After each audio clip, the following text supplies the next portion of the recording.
Pourquoi est-ce qu'on parle de programmation? Bien, chaque élève devrait avoir la possibilité de créer quelque chose qui peut changer le monde. Qu'est-ce que ça veut dire, ça? Est-ce qu'on veut changer le monde de A à Z? Est-ce que notre monde a besoin d'être changé d'une certaine façon? Peut-être. Est-ce qu'on va faire un changement global d'un coup? Peut-être pas, mais est-ce qu'on peut y aller peut-être une étape à la fois? Moi, je pense que oui.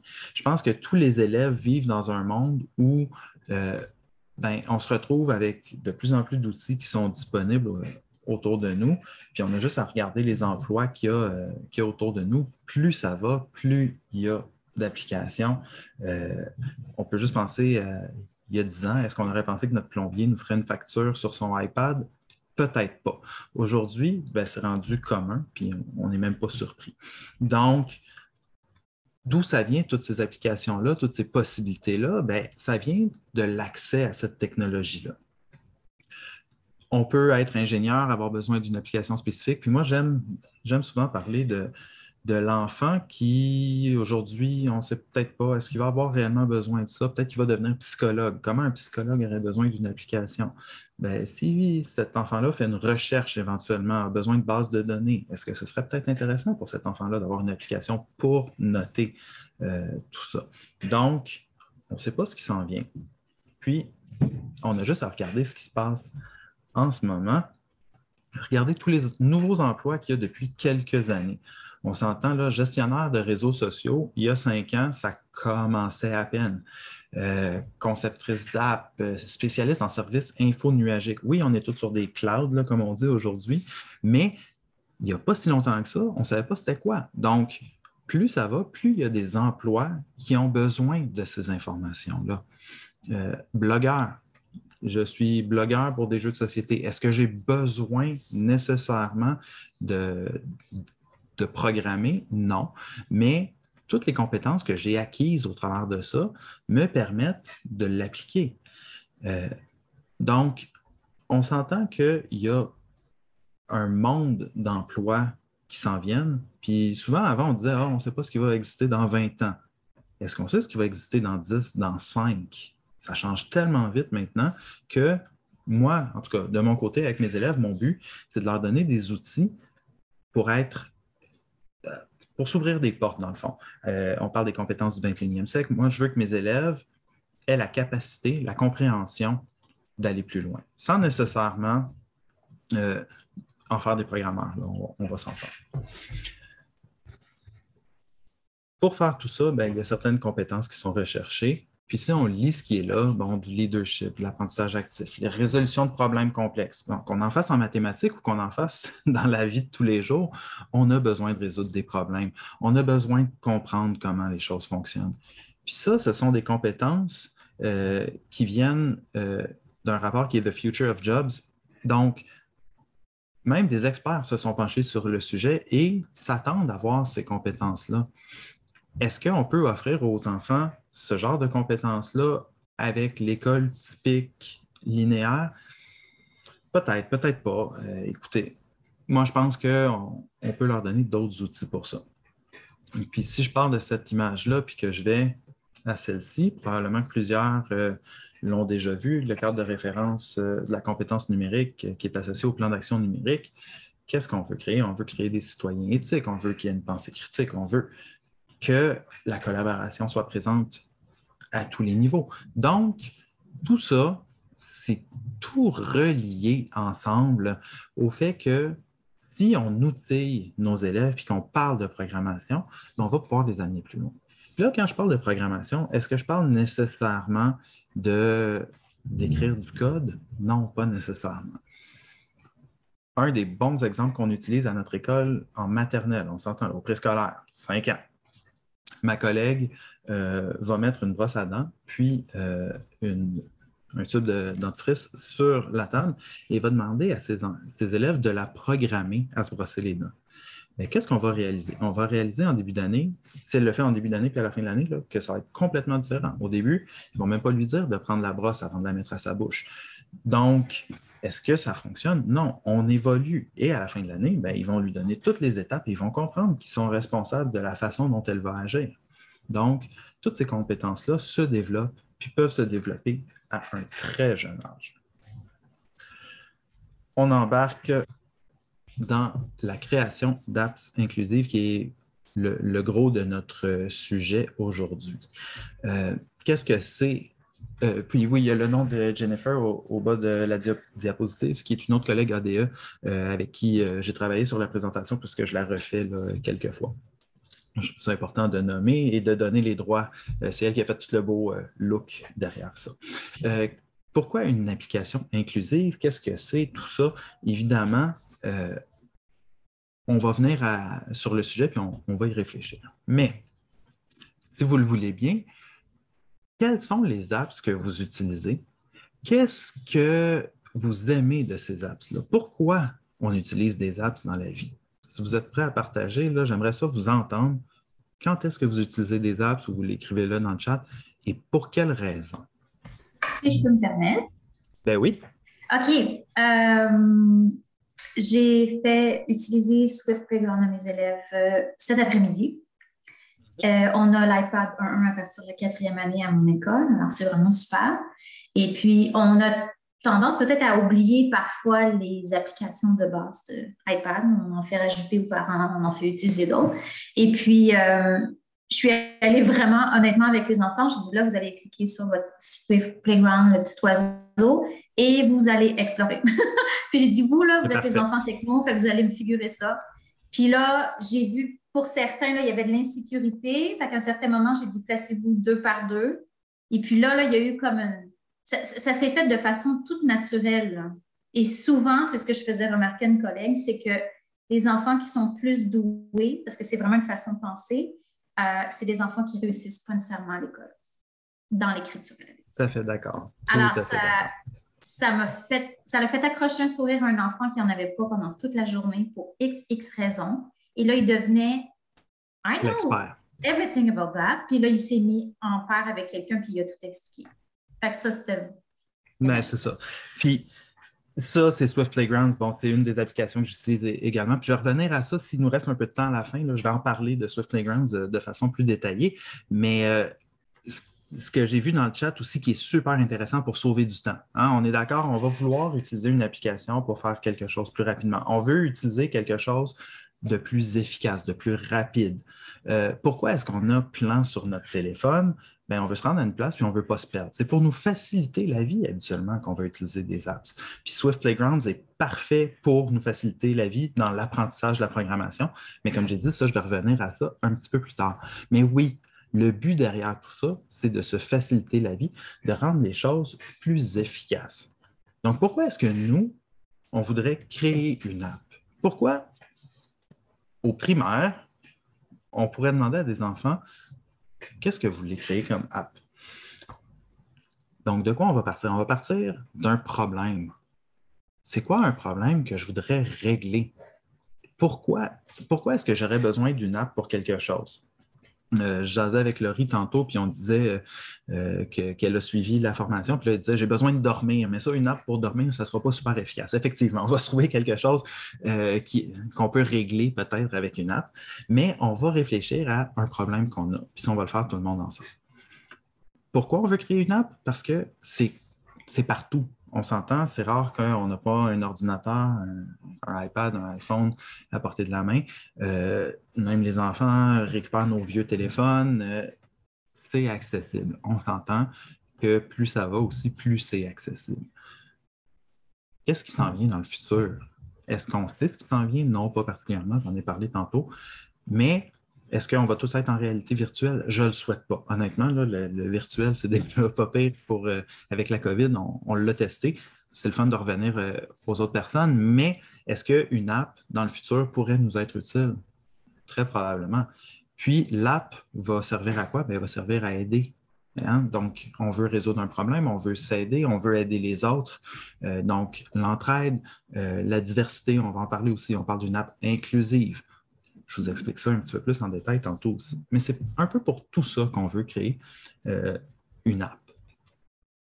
Puis justement, diversité, qu'est-ce que ça veut dire? Bien, ça veut dire que ce n'est pas tout le monde qui va être capable d'utiliser une application de la même façon. Ceux qui ont des iPads dans leur classe, il y a des élèves qui ont de la difficulté à lire. Qu'est-ce qu'on va faire? On va utiliser la fonction du iPad pour lire le texte pour eux, par exemple. Ceux qui ont des difficultés visuelles, il y a des fonctions dans l'accessibilité pour changer les couleurs. Donc, pourquoi on parle de diversité? Mais on en parle de plus en plus aujourd'hui. C'est plus en plus, je dirais malheureusement, toléré, qui serait le mot, mais je pense qu'il faut que ce soit embrassé. Justement, il y a le petit dessin d'Élise Gravel qu'on voit ici, qui représente tellement bien ça. Ça nous ouvre sur autre chose. C'est pas parce que moi, je le fais différemment que je le fais pas bien non plus. Donc, on veut créer une app pour régler un problème et on veut que ce problème-là, ben, on va penser à tout le monde. On va tenter de penser à tout le monde. Donc aujourd'hui, qu'est-ce que vous avez besoin? Bien, si vous avez ça sous la main, ça serait très, très, très pratique. Un iPhone, un iPad, un Mac, vous pouvez le faire avec n'importe quel outil. Un stylet, un Apple Pencil ou Logitech ou équivalent, c'est pratique, mais le doigt fait très, très bien la job pour dessiner si jamais. Et on va faire appel à votre créativité. Donc oui, je vais vous faire travailler aujourd'hui, je vais vous faire toucher à tout ça. Mais si vous n'avez pas de ces outils-là sous la main parce que vous êtes dessus pour jaser, bien écoutez, ça se fait papier. Donc, on va regarder comment on peut faire ça en version papier. Donc, le guide qu'on va utiliser aujourd'hui, je vous le donne à la fin parce que je ne veux pas que vous ayez fouillé. Il y a 60 pages, le guide, je crois. En tout cas, au-dessus de 40 pages. Puis, il y a beaucoup d'éléments qu'on ne fera pas directement. Je vais le faire indirectement. Je vais vous, dans le fond, je vais vous accompagner dans ça. Donc, on ne fera pas le guide, mais je vous le remets à la fin. Je vous donne le lien. Inquiétez-vous pas, vous allez avoir accès à tout ça. Puis, le guide est séparé en 4 sections. Remue-ménage, on va penser à ce qu'on veut faire. Puis ça, c'est tous des éléments que vous pouvez faire en classe là, avec vos élèves, évidemment. Ensuite, on va planifier notre application. On va faire du prototypage. Le prototypage, c'est probablement la partie sur laquelle on va le plus travailler aujourd'hui, que je vais vous permettre de jouer avec ça. Puis, finalement, ben, il y a l'évaluation. Ça, on va moins y toucher, mais je vais en parler rapidement. Donc, réflexion sur une idée d'application. Je vous mets le lien vers le Menti qui est là. Je vous donne le temps, si vous avez un téléphone, d'aller le scanner, puis je vais l'afficher à l'écran par la suite. Dans le fond, vous allez arriver à un Menti et la question qui va apparaître, c'est quel problème désirez-vous régler? Qu'est-ce qu'on veut régler comme problème qui pourrait nécessiter une application? Hein, je le répète. Est-ce que c'est dans votre réalité scolaire? Est-ce que c'est dans votre vie de tous les jours?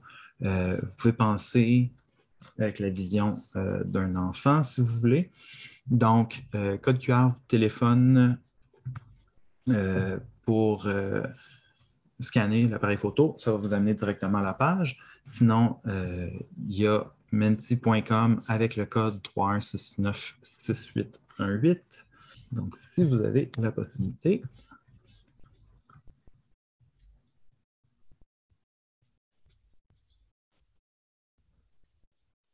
pensez peut-être à, dans votre classe, est-ce qu'il y a un problème qui est récurrent? Est-ce qu'il y a un petit problème qui pourrait être récurrent?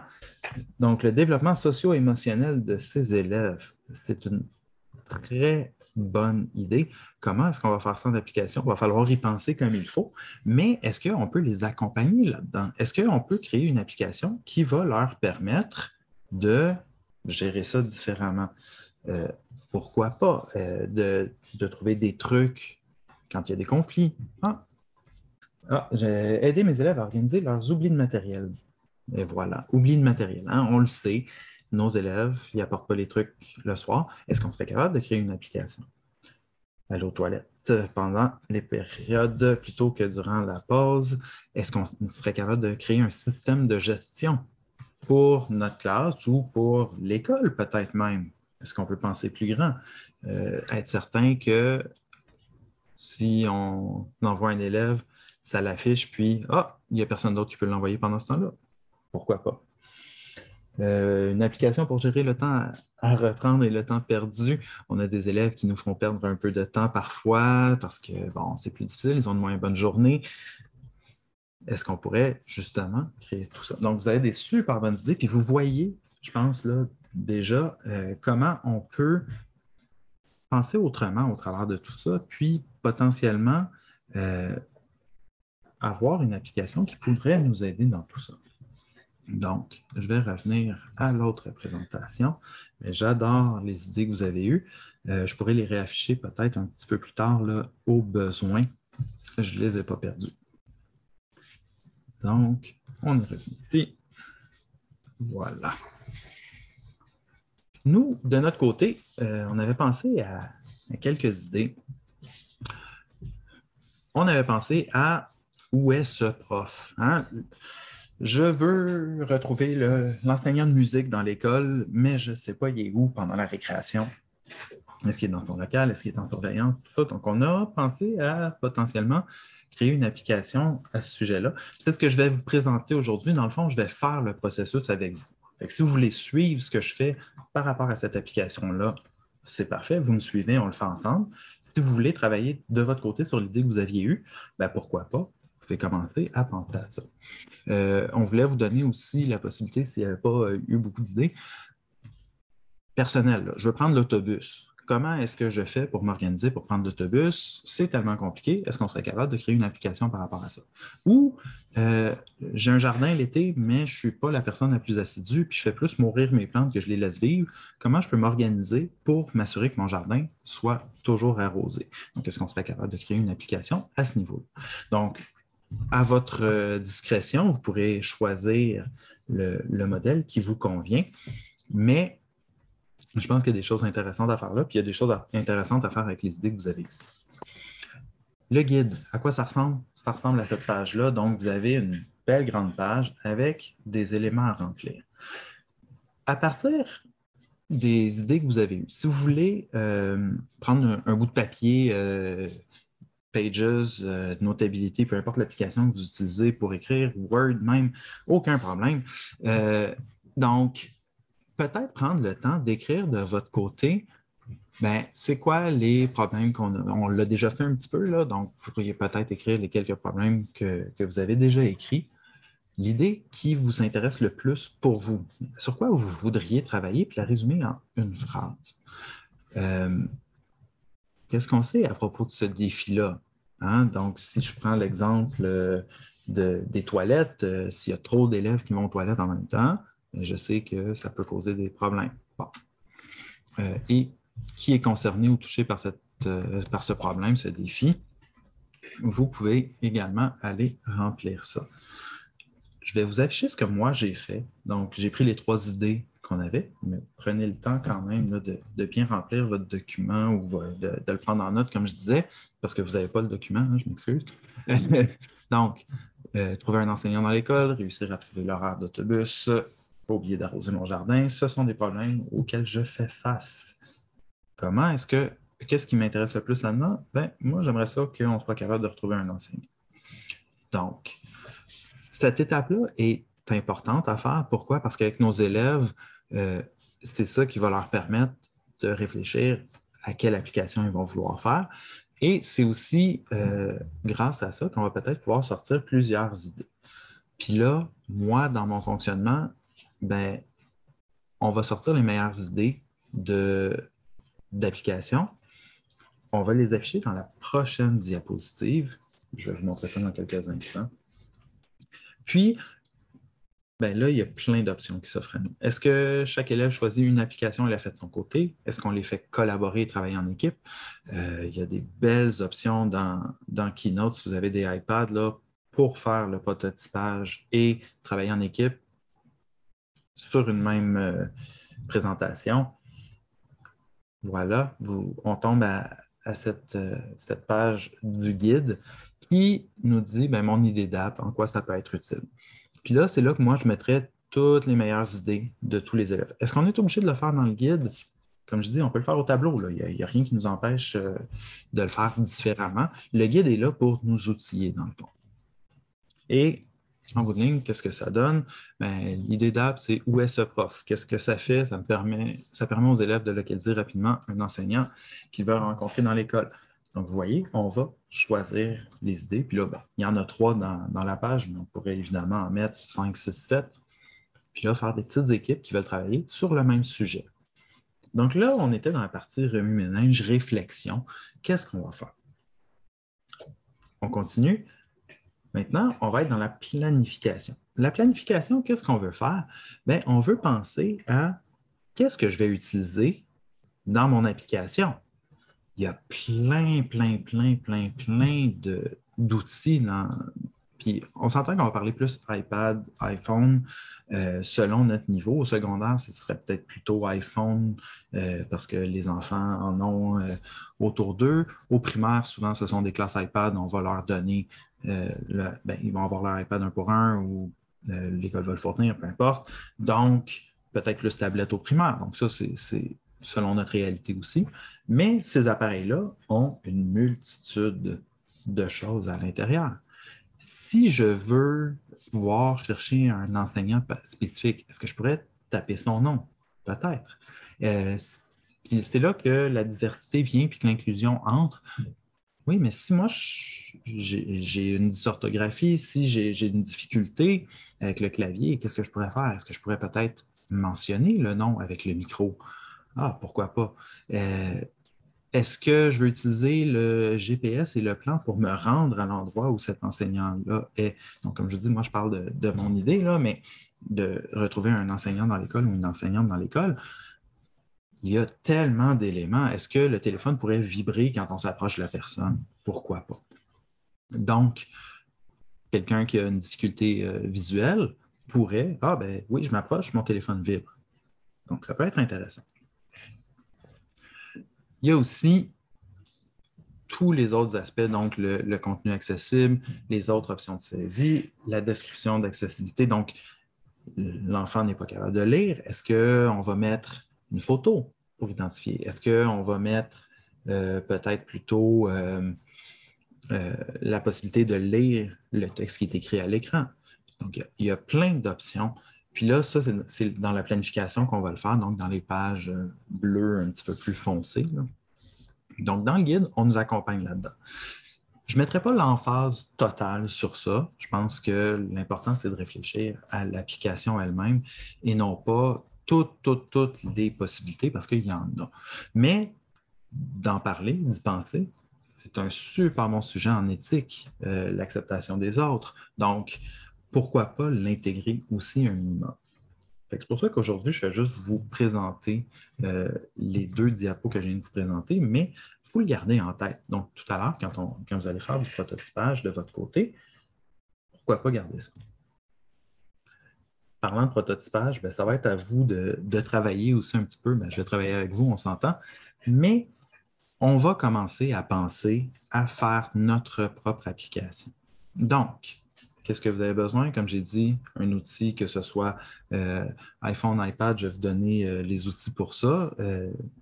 Vous allez avoir une présentation Keynote accessible à l'écran. Et on va prendre vos idées, puis je vais même utiliser vos idées pour la mienne si vous préférez travailler avec moi. J'ai déjà une bonne idée d'où je m'en vais, mais plus on est de fous, plus on rit, puis plus on est de personnes qui pensent, meilleures sont nos idées. Donc, je vais vous faire participer si ça vous intéresse. Donc, vous pouvez scanner, selon si vous travaillez sur iPad ou iPhone, le bon code QR.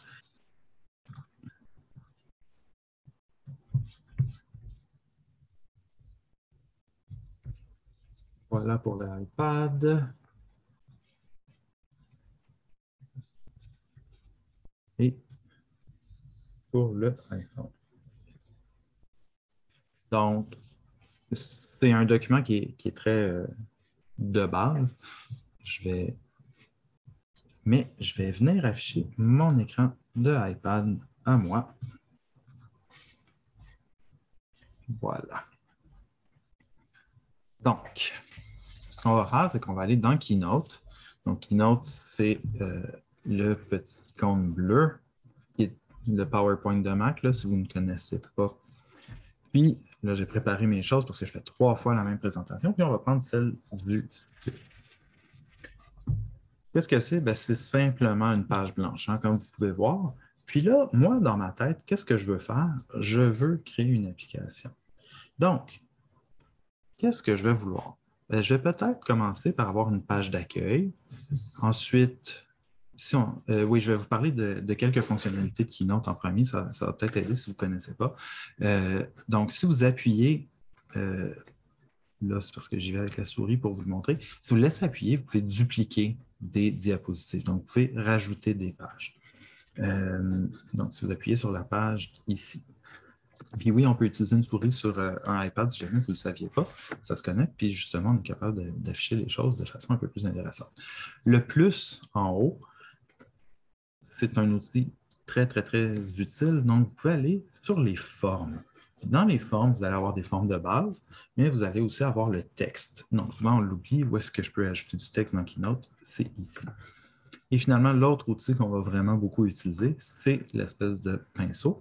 Ce pinceau-là, c'est le formatage des différents éléments. Donc, si j'ajoute, par exemple, un carré, là, je vais simplement vous montrer si j'ajoute un carré, mais je peux aller sur le formatage et puis là, je peux changer de couleur, je peux changer sa bordure, tout ça.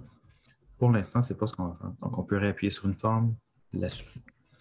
Là, pour l'instant, ce que je veux faire, c'est vraiment utiliser mon stylet pour dessiner une idée générale. Qu'est-ce que je veux faire? Je veux trouver je veux créer une application où on va penser aux enseignants, trouver un enseignant. Donc, qu'est-ce que je veux? Ben, où est ce prof? Hein? Peut-être un titre. Puis là, je vais vous demander votre collaboration si vous le désirez. Sinon, vous pouvez le faire de votre côté aussi. Qu'est-ce que je pourrais avoir sur cette page-là? Si je veux trouver un prof, qu'est-ce que je vais utiliser pour trouver cet enseignant-là? Est-ce qu'il y en a qui ont des petites idées? Donc, je vais peut-être avoir un icône en haut à gauche. Qu'est-ce que je veux pouvoir chercher? Je veux pouvoir trouver un enseignant. Donc, est-ce que je vais, par exemple, avoir... J'ai quoi comme enseignant à l'école? J'ai des enseignants du premier cycle. On a des symboles qui s'est affichés dans le clavardage. Effectivement, pourquoi est-ce qu'on aurait des symboles? Peut-être que les élèves du préscolaire ne savent pas lire. Ils ont des icônes pour leur groupe, les papillons, les fleurs, les coccinelles. Ça pourrait être une option. Donc, tiens, allons-y avec un bouton préscolaire. Je vais l'écrire quand même parce que, hein, on a notre journée dans le corps aussi. Préscolaire, puis on pourrait avoir une fleur, les papillons. Fait que les élèves du préscolaire seraient capables d'aller chercher cet élément-là. Est-ce qu'on pourrait avoir, par exemple, le séparer par cycle? Premier cycle. Deuxième cycle. Là, vous voyez, je fais un prototype là, très, très, très de base. Je ne vais pas me compliquer la vie. Troisième cycle. Comment est-ce que je peux différencier ces choses-là pour quelqu'un qui a peut-être un petit peu plus de difficultés? Bien, je pourrais peut-être mettre de la couleur. Peut-être que le préscolaire sera bleu. Deuxième cycle, vert. Premier cycle, là, on utilise les couleurs qui sont là au bas avec ma palette. Là. Mais si j'appuie sur le bouton, je vais aller chercher évidemment d'autres couleurs. Donc, troisième cycle. On va venir mettre des boutons. Hein, dans le fond, on va vouloir appuyer pour être capable de penser à qui on va aller chercher dans l'école. Qu'est-ce qu'on a d'autre? Nous, à l'école, on a des classes langage. Parfait, on va ajouter les classes langage. Est-ce qu'on a peut-être les spécialistes? Dans tous les cycles. Ou est-ce qu'on les met directement dans chacun des cycles? Ça pourrait être une option parce qu'il y a peut-être certains spécialistes. Donc, ça va vraiment dépendre de notre réalité à nous et à notre école. Oui, il faudrait peut-être que je mette d'autres couleurs. Jaune pour les classes langage. Ça ressemble au orange. Est-ce que c'est une bonne idée?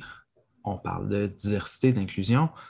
Voilà. Est-ce que quelqu'un va être capable de différencier ces couleurs-là facilement? Peut-être pas. Est-ce qu'on est peut-être mieux d'aller chercher du violet à la place? Ça va peut-être être plus facile.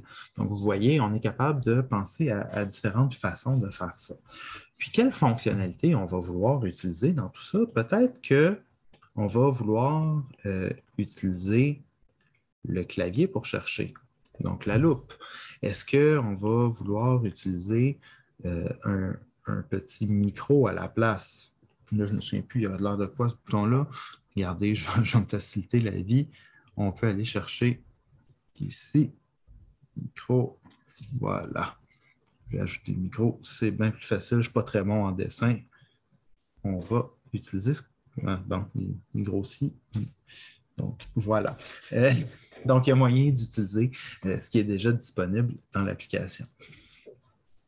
On s'entend que ce n'est pas très beau là, ce que je suis en train de faire, mais est-ce que vous voyez vos élèves être capables de faire ça en classe? Moi, je pense qu'ils sont en masse capables de faire ça. Par la suite, qu'est-ce qu'on va vouloir faire? Bien, la deuxième page. Si j'appuie sur troisième cycle, moi je travaille au troisième cycle, si j'appuie sur troisième cycle, bien, je pourrais arriver à une page troisième cycle. Puis dans le troisième cycle, qu'est-ce que je vais avoir? Je vais peut-être avoir les différents enseignants. Est-ce que je veux garder seulement le nom? Bien, il y a François qui est au troisième cycle, mais est-ce que je garde seulement François? Ce serait peut-être bon d'avoir une image de François. Si vous travaillez sur votre projet, n'hésitez pas, si vous voulez partager, nous dire ce que vous faites, n'hésitez pas à le dire. Je vais avoir Jennifer, par exemple, qui est au troisième cycle aussi. Donc, on pourrait avoir tous les enseignants du troisième cycle. On s'entend, je ne les dessinerai pas tous, mais on comprend l'idée derrière ça. Puis, si j'appuie sur François, qu'est-ce que ça va donner? Donc là, je vais ajouter... je peux appuyer sur le petit plus en bas aussi, là. Je vais ajouter une autre diapositive, puis là, je vais avoir François. Puis où est-ce qu'il pourrait être, François? Bien là, vous voyez, il faut penser à tout. C'est ça qui est merveilleux. Si on pense aux différents éléments qui sont nécessaires, c'est là que la programmation va embarquer sans qu'on ait fait de programmation. Pensez à qu'est-ce qui est nécessaire. Je dois avoir une base de données. François, il peut être où? Il peut être dans la classe 207, dans le local 207. Il pourrait être où? En surveillance. Est-ce que je pourrais être absent? Bien, pourquoi pas? Ça se peut que cette journée-là. Là, est-ce qu'on veut utiliser un GPS? Est-ce qu'on veut utiliser... Donc, il y a toutes ces options-là. Puis, c'est des éléments auxquels on doit penser pour le programmeur, pas nécessairement pour nous. Est-ce que vous pensez que les élèves sont capables de faire ça? Moi, je suis certain que mes élèves au troisième cycle le sont. Donc, je vais revenir à la présentation. Ça, c'était pour vous donner une petite idée, là. Et en revenant à la présentation, voilà ce que ça pourrait avoir l'air en bout de ligne. Okay, là, je l'ai fait rapidement, je ne voulais pas prendre toute la période pour ça, mais on est capable d'avoir une idée de ce dont l'application va avoir l'air. Si vous regardez, on a les mêmes boutons de recherche, pourquoi pas? Est-ce qu'on veut tout le monde sur les mêmes pages? Est-ce qu'on veut un bouton retour? Pourquoi? Pourquoi? Donc, tous ces éléments-là, les élèves doivent y penser et faire attention. OK, je veux que mon application me permette de faire ça. Comment ça fonctionne? Donc, en ayant au préalable pensé aux applications qu'on aime utiliser, puis ce qu'ils utilisent en classe ou dans d'autres contextes, ils vont être capables de dire, si j'appuie, bon, là, est-ce que si je fais un bouton qui est trop petit, est-ce que ça va être facile d'appuyer dessus? Peut-être pas. Donc, il faut garder tout ça en tête. Suite à ça, qu'est-ce qu'on fait? Bien là, c'est bien beau. On a fait un prototype de base version papier, peut-être même au dessin sur iPad. On va pouvoir passer à une version un peu plus fine. Est-ce que vous pouvez le faire tout ça en 1 heure?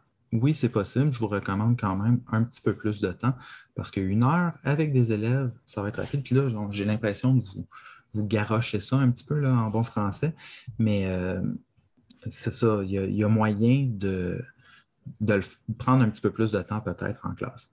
Puis, il y a une des activités qui est de dessiner l'icône de l'application. On pourrait passer 2 heures juste sur cet aspect-là avec les élèves.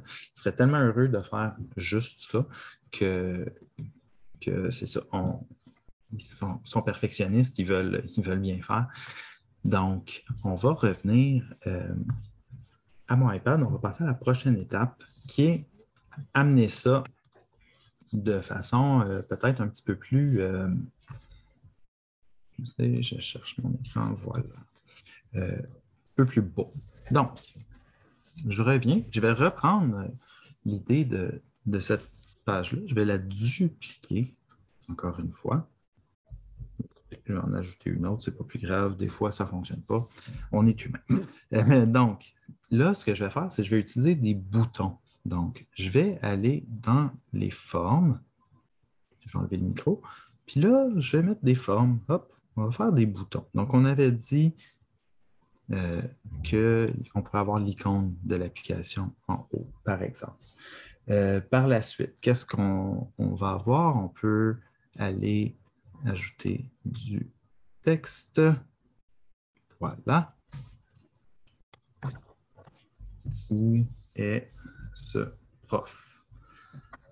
Donc, comme j'ai dit, essayez de le faire en même temps si vous avez la possibilité. Si on va sur le petit pinceau, j'essaie de me mettre plus devant l'écran, j'ai de l'air de regarder à côté. On peut aller sur texte, on peut grossir le texte.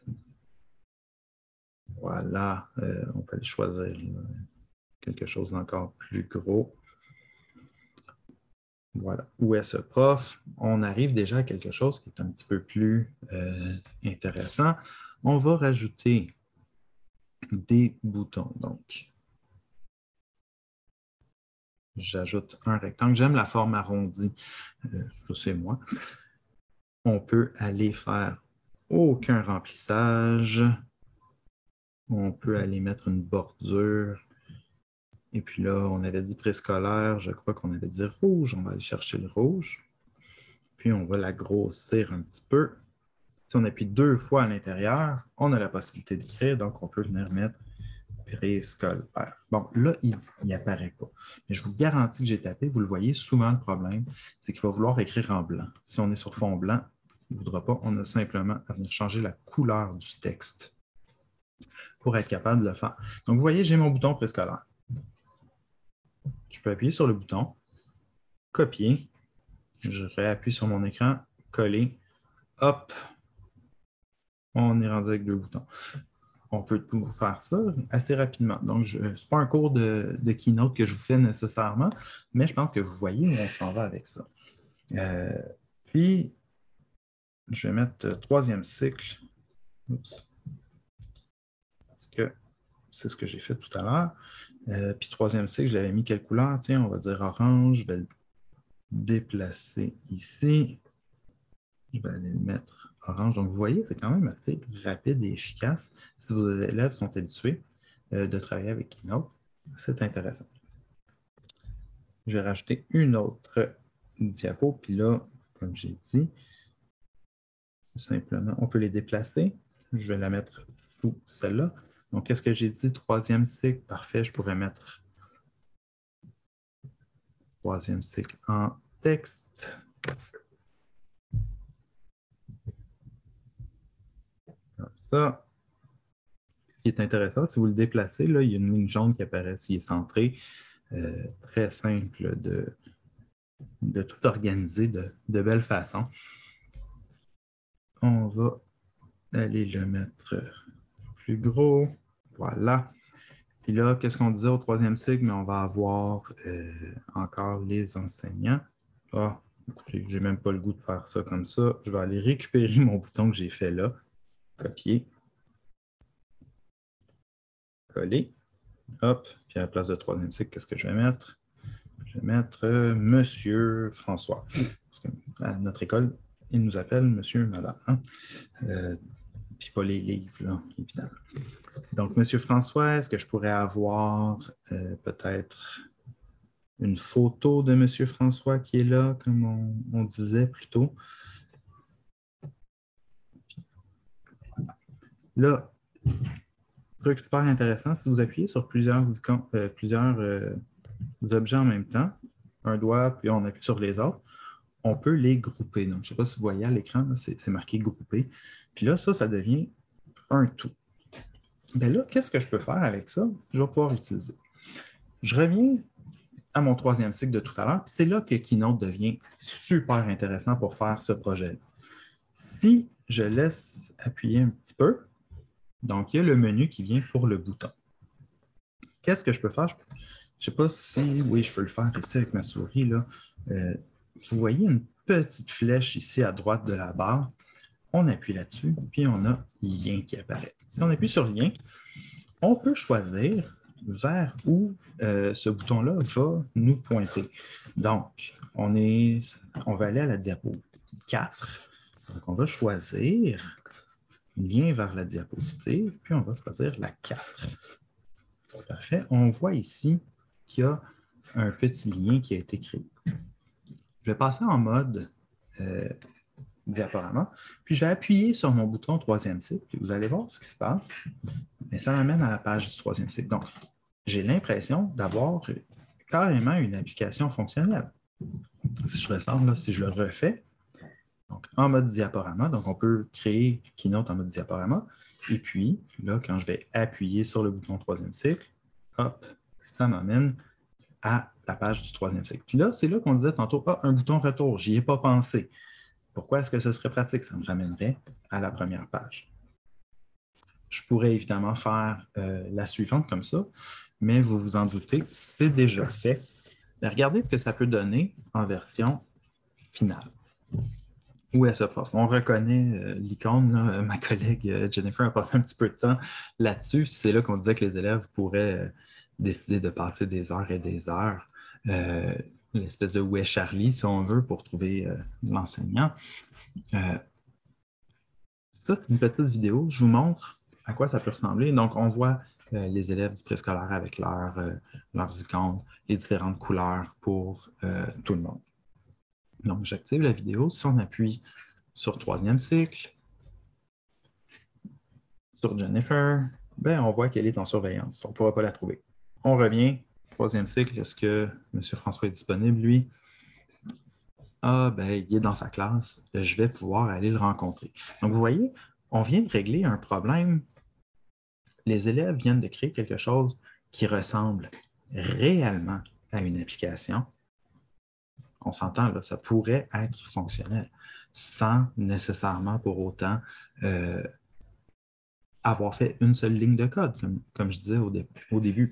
Donc, on va, au travers de ces applications-là, au travers de Keynote, puis comme on disait, on peut toucher à vraiment beaucoup d'éléments.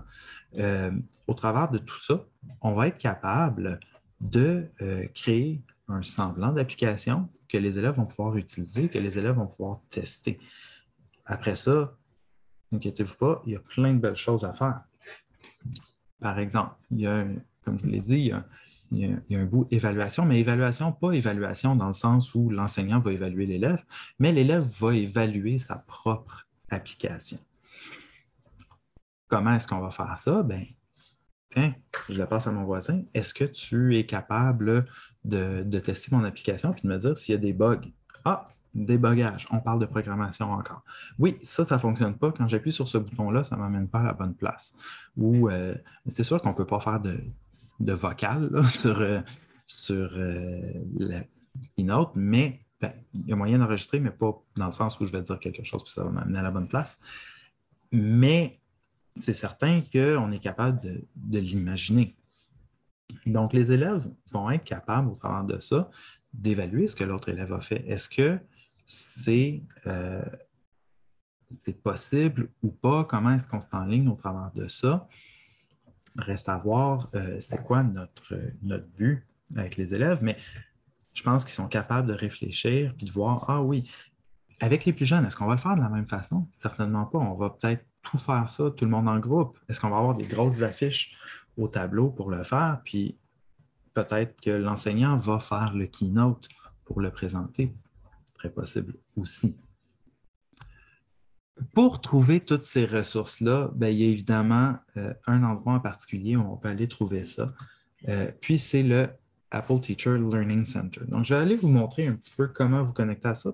C'est un endroit où il y a vraiment plein de ressources. Donc, Apple Teacher Learning Center, comme vous voyez en haut, c'est appleteacher.apple.com. Il faut se connecter au Apple Teacher. Là, il s'est déconnecté. Excusez, je vais quand même arrêter le partage juste pour rentrer mes choses. Donc, vous devez avoir un identifiant Apple et il y a possibilité là, de se connecter à tout ça. Voilà. Donc, sur le Apple Teacher Learning Center, qu'est-ce qu'il y a? Bien, il y a, premièrement, vous allez peut-être arriver en anglais. Si vous allez dans Profil, configurer la langue, vous devez aller chercher le français. Il y a un petit peu plus d'éléments en anglais, mais il y a quand même plein de belles activités. Il y a des badges à aller chercher sur l'utilisation des outils Apple. Et si on va sur le profil, bien là, il y a plein d'éléments. Il y a l'activité de conception d'app inclusive qui apparaît, qui est exactement l'application, pas l'application, mais le projet qu'on fait. Et dans ça, bien là, vous allez avoir toutes les informations. Il y a le journal de bord qui est disponible, que je vais, vous l'avez avec un code QR là, par la suite. Puis, il y a la présentation de l'activité. Donc là, présentation 10 minutes, remue-ménage 10 minutes, planification 10 minutes, prototypage 20 minutes. On s'entend que c'est court. Il y a moyen de faire ça de façon un petit peu plus détaillée. Puis, il y a d'autres explications, des ressources complémentaires, comme justement, je vous disais, de créer l'icône de l'application. Sur cette plateforme-là, bien, vous allez avoir, comme je disais, de l'information pour Keynote aussi. Donc, si vous voulez approfondir Keynote, ça peut être super intéressant parce que ça vous permet de mieux l'utiliser dans le contexte de l'application. L'autre chose qui est disponible, qui est un supplément à tout ça, puis c'est ce que je disais, j'espérais avoir un peu de temps pour parler de programmation plus en détail aussi, parce qu'il y a cet aspect-là. C'est le site Enseigner la programmation que je vais aussi mettre dans le chat. Voilà. Enseigner la programmation, qu'est-ce que c'est? C'est un site de Apple sur l'enseignement de la programmation. Donc, où on peut partir, comment on peut amener ça plus loin. Puis, il y a toutes les ressources qui sont disponibles. Donc, avec Swift, Swift, dans le fond, c'est le langage de programmation de Apple qu'ils ont créé eux-mêmes. Puis, la semaine de l'enseignement de l'informatique, on a l'activité qu'on est en train de faire qui est là, justement. Et il y a Swift Playgrounds, on en a parlé un petit peu au début. Qu'est-ce que Swift Playgrounds nous permet de faire? Ça nous permet d'apprendre le langage codé, écrit de Swift. C'est très bien fait. Donc, il y a le guide de démarrage. Il y a des éléments pour les plus jeunes. Donc, la programmation pour tous les jeunes élèves, c'est un document super récent. Il y a des activités débranchées. Est-ce qu'on veut toujours faire de la programmation? Let's go, on écrit des lignes de code? Pas nécessairement. Donc, il y a de la programmation débranchée dans ce guide-là. Donc, avec les plus jeunes, on est capable de faire plein de belles choses. On va utiliser Octet, qui est le beau petit personnage là, avec les élèves. Après ça, on peut passer dans Swift Playgrounds un petit peu plus loin avec les aventures. Il y a des petites vidéos sur la programmation et j'ai eu la chance de faire partie de ces vidéos-là. Donc, vous pouvez regarder là, ma pensée sur la programmation, si ça vous dit. Donc, il y a vraiment, puis là, il y a Xcode plus loin, mais on n'ira pas dans Xcode nécessairement avec des élèves du primaire. J'ai quelques élèves qui l'ont fait, mais ce n'est pas tous les élèves qui se rendent là, évidemment. Donc, Swift Playgrounds, comment est-ce que ça fonctionne? Est-ce que vous êtes intéressé à voir un petit peu l'utilisation de Swift Playgrounds? Oui, parfait. Donc, moi, c'est vraiment une application que j'adore utiliser avec les élèves. Je l'utilise à partir de la 5e année. Pourquoi? Parce que avant ça, on fait d'autres choses à notre école, tout simplement. C'est pas que c'est pas possible de le faire avant, mais je pense que si je partage mon écran de iPad, voilà. Vous allez voir que des éléments de programmation, on en a quand même beaucoup à notre école. Puis il y en a autant pour les plus jeunes que pour les plus vieux. On voit surtout de la programmation par bloc, ce qui est intéressant, qui a son utilité. Mais Thinker, bon, je vais prendre le temps de vous le montrer. J'espère juste que... avec Thinker, ce qui est intéressant, on va avoir une programmation par bloc, mais si j'essaie d'utiliser ma souris, yes. Si on regarde ici en bas, il y a le petit oiseau. Le petit oiseau, il va être écrit en format Swift, donc qui est le langage Apple, comme je disais. Donc, super intéressant. On peut passer de Tinker, comprendre le langage de programmation et s'en aller à Swift Playgrounds. Donc, Swift Playgrounds, là, j'ai tout enlevé pour ne pas tout montrer, mais on peut télécharger différents playgrounds que vous pouvez voir au bas ici. Et ces playgrounds-là, il y a entre autres apprendre à coder 1, 2, qui sont tellement bien faits. Donc, quand on va arriver là-dedans avec les élèves, puis c'est ce qu'on disait tout à l'heure au début, là, je ne me souviens plus quelle participante en parlait, mais on peut laisser nos élèves aller, puis ils vont être capables s'ils font de la lecture. Donc, on parle de programmation, on parle de lecture, on parle de pensée informatique, on parle de résolution de problèmes. Donc, apprendre à coder. Qu'est-ce que c'est? On va voir des commandes. Est-ce que tu as déjà suivi une recette? On pourrait faire une recette en classe. On pourrait demander à un élève de nous programmer en tant que robot. Donc, il y a du préalable qui peut être fait pour ça. Toujours une activité débranchée de notre côté. Je passe rapidement là, au travers de l'introduction, mais on va finir par contrôler Octet. Qu'est-ce que Octet? Octet, c'est un petit personnage super cute qui va apparaître à la droite de l'écran. Voilà. Donc, Octet, c'est notre petit personnage qui est ici très, très, très sympathique. Puis si on appuie dessus, il y a d'autres avatars, si on veut. Là, on peut changer le look de Octet. Puis ça, les élèves aiment bien ça. Là. Ah, moi, j'aime le bleu. Donc, voilà, on appuie sur la goutte d'eau. Puis notre personnage s'est transformé. Au haut de l'écran, donc, très, très, très important avec les élèves, il faut leur signifier, on lit, on commence par lire, super important.